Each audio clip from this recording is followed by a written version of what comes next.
In a now viral tweet, an Australian posted what they said is a view of the world's largest prison from space, a map of Australia.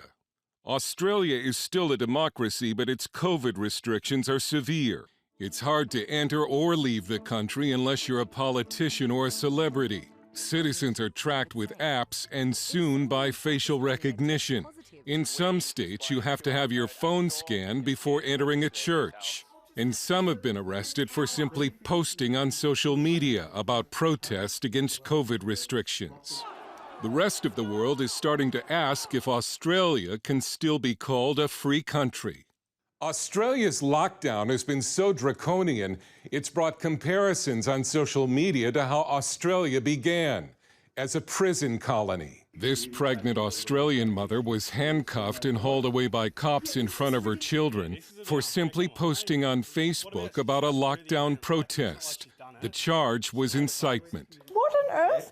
Excuse me, what on earth? Just put your phone down. Can you like record to... this? I'm in my pajamas. What's I had this? an ultrasound in an hour. Yeah, she's pregnant. This leader of an anti-lockdown group, also arrested for incitement, has now been in jail for 3 weeks. You're under arrest for incitement. Have you guys been following me? Police helicopters look for lockdown violators, like these folks trying to enjoy an evening on a rooftop.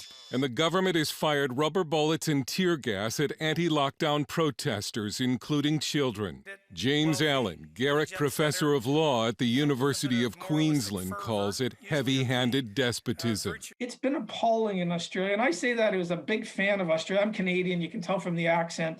But it's come as a real shock to me how conservative friends are perfectly happy to go along with this. Australia consists of 6 states and 2 territories, each with their own COVID restrictions. Under a new home quarantine plan for international travelers, if you don't send the government your photo and location when it sends you a text, the police will come to your door. Melbourne pastor Paul Furlong has been arrested 3 times and placed in solitary confinement for opening his church during the lockdowns. The reason I did was for what I believe was a greater law, and that was to obey the word of God.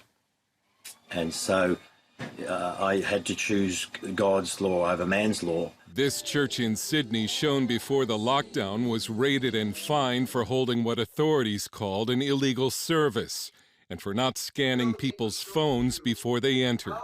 Some pastors are now concerned that the government could require a vaccine passport before entering a church.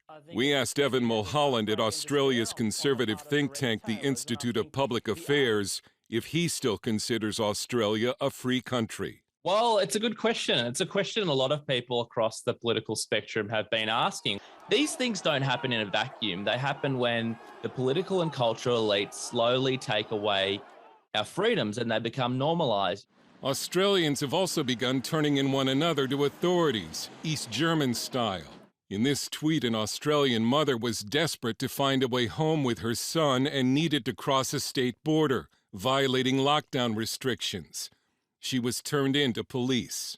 With this kind of behavior, you might think many thousands of Australians have died from COVID.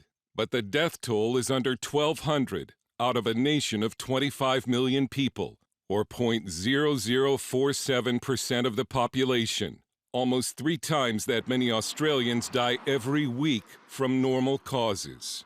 But one poll showed most Australians favor living without freedom because they fear COVID more than any other Western nation. You know, the media has just scared people senseless. The average person thinks, if I catch this, I'm going to die. There have been several large and sometimes violent demonstrations against the lockdowns and against planned vaccine passports, and hundreds have been arrested.